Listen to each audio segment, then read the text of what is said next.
A pandemia matou 100 mil brasileiros. É uma tragédia que todos nós vimos se aproximar em câmera lenta.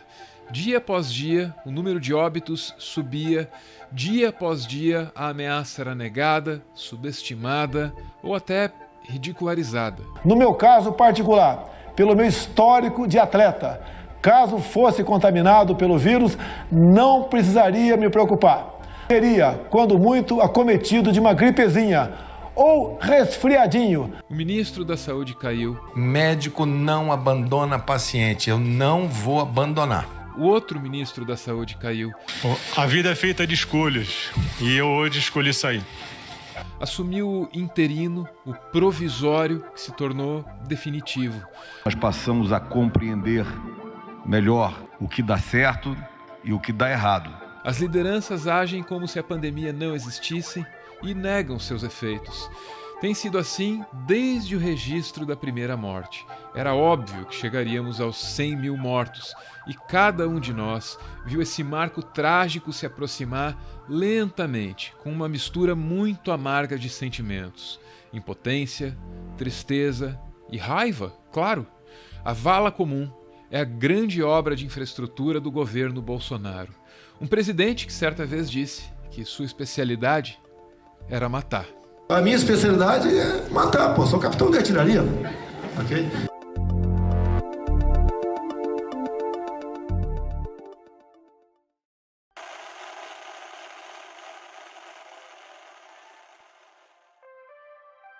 Ninguém jamais poderia esperar que a marca dos 100 mil mortos fosse ser capaz de sensibilizar os setores mais fiéis do bolsonarismo para a dor da pandemia.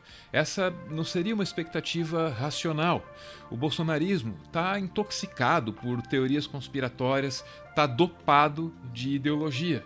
Nessas condições, é mesmo difícil de compreender a realidade. Morreu com alguma coisa parecida de Covid? Botaram Covid. Morreu porque tomou tiro? Covid. Atropelado? Covid. Se assustou com a cara da sogra? Infartou? Covid. Não morreu ninguém disso daí. Isso é um vírus criado em laboratório chinês e que matou porque as pessoas foram entubadas em respiradores chineses, foram assassinadas e era só tomar a cloroquina do Bolsonaro. Não morreu de Covid. Morreu de ingerência. Porque entubaram, enfiaram um respirador chinês tóxico quando era só dar cloroquina. Não tô morrendo, não tô dizendo aqui que o Covid não é letal, é letal. Mas diante do fato de que nós temos a cloroquina, só morreu porque foi assassinado pela esquerda nojenta, pútrida e genocida. Não dá para dialogar com isso. A negação e a histeria são impenetráveis diante de argumentos racionais.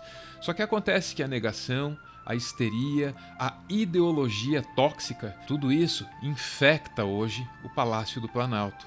São essas coisas que definem o enfrentamento ou o não enfrentamento da pandemia no Brasil. É esse estado de espírito que está por trás do nosso estado de exceção.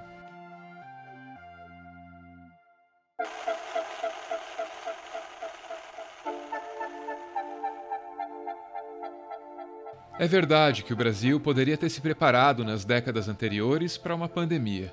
Especialistas sabiam que eram altas as chances de que algo assim viesse a acontecer.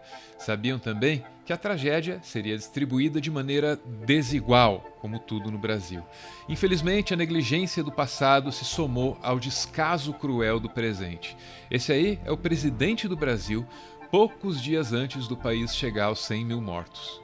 O elemento tem 3, 4, 5 comorbidades, é idoso, a gente lamenta, a pessoa está realmente em situação bastante complicada e vem a falecer. Então o pessoal mete Covid.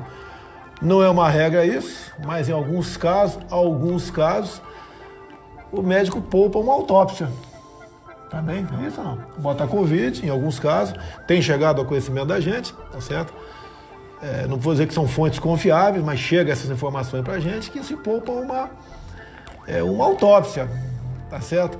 Então há uma diferença, já vi você discutindo esse assunto aí na Jovem Pan, né, no Pingo nos Is, a questão de morrer com o Covid, né, quer dizer, mais uma comorbidade, somado às vezes à idade, e de Covid. Eu vi publicado no Diário Oficial da União do Estado, né, que responsabilidade é do governador do Estado de São Paulo, dizendo claramente ali, traduzindo naquela publicação, que o médico, ao constatar ou não pudesse se constatar na prática se é de Covid ou não, é para botar Covid. Então o número sobe. Tem algo nessa fala aí que se destaca. E o que nós podemos fazer nessa questão? Não tem remédio, não tem vacina. O líder se pergunta o que pode fazer. É uma pergunta retórica.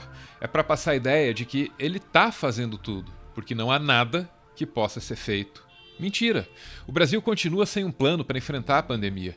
Um esboço de plano teria sido feito por Luiz Henrique Mandetta, lá atrás, só que esse plano foi descartado junto com ele. Mesmo aquilo que o Brasil se comprometeu a fazer não foi feito. Testagem, por exemplo. Entre 1º de fevereiro e 31 de julho foram realizados cerca de 2 milhões de exames laboratoriais para diagnóstico da Covid. Isso representa, quando muito, apenas 1% da população brasileira. A meta do próprio Ministério era testar 12%. O isolamento social também ficou muito longe do desejado. No melhor dos seus momentos, o Rio de Janeiro conseguiu isolar 57% da população. Em Fortaleza, o índice não passou de 55%. O nível de isolamento recomendado pela Organização Mundial da Saúde é de 70%. O governo falhou em fornecer incentivo e condições para um isolamento social decente. Se o Brasil tivesse feito isolamento do jeito sério e correto, teríamos hoje 44 mil mortes e não 100 mil. Isso segundo aquele famoso estudo da Imperial College, do qual você certamente já ouviu falar.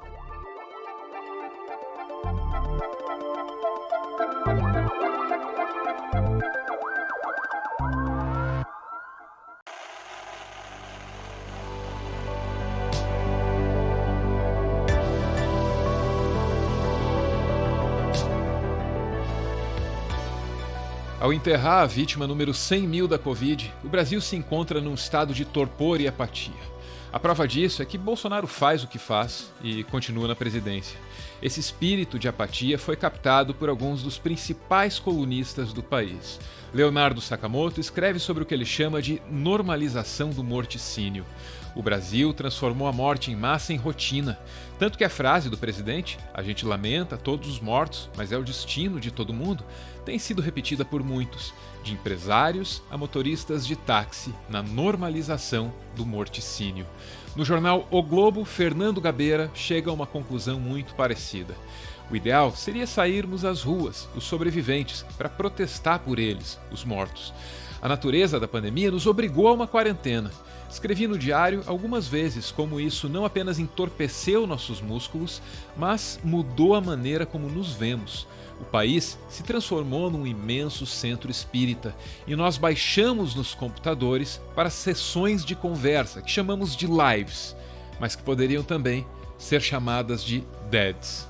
Quem perdeu alguém para a pandemia e para o descaso não vai esquecer essa dor tão cedo. E enquanto houver a lembrança da dor, existirá a chance de que um dia tenhamos justiça, porque o crime nós já temos, e ele se chama genocídio.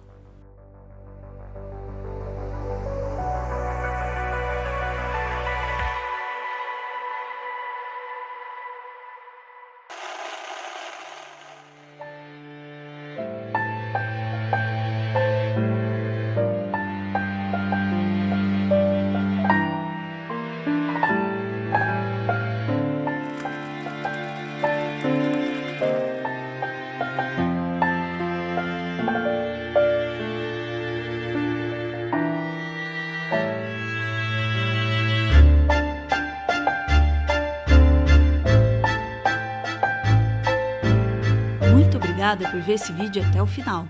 O Meteoro é mantido graças a uma campanha de financiamento coletivo. Quem participa ouve o nosso podcast exclusivo e aparece aqui no finalzinho, que é para receber o nosso agradecimento. Hoje é o dia do Vladimir, que faz uma homenagem para Joyce. O Vladimir diz: Moça, já aconteceu de quase tudo entre a gente, mas até nos atritos era de pé no respeito e no diálogo. Com você me construí um homem do qual me orgulho muito e que tem muito carinho por todos os passos que demos juntos. Eu falho bastante, eu sei, mas transborda desse moço disposição para viver e partilhar muita coisa contigo ainda. Eu quero partilhar a vida boa com você, mas quando ela não tá tão boa também, assim como precisa ser. E aí no fundo a gente ouve uma música do Vladimir em homenagem a Joyce.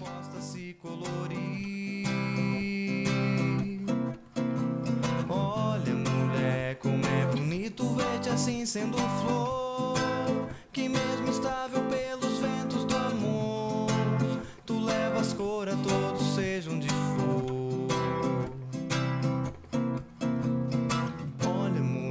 Como é bonito ver-te assim sendo flor, que mesmo estável pelos ventos do amor, tu levas cor a todos, sejam de flor.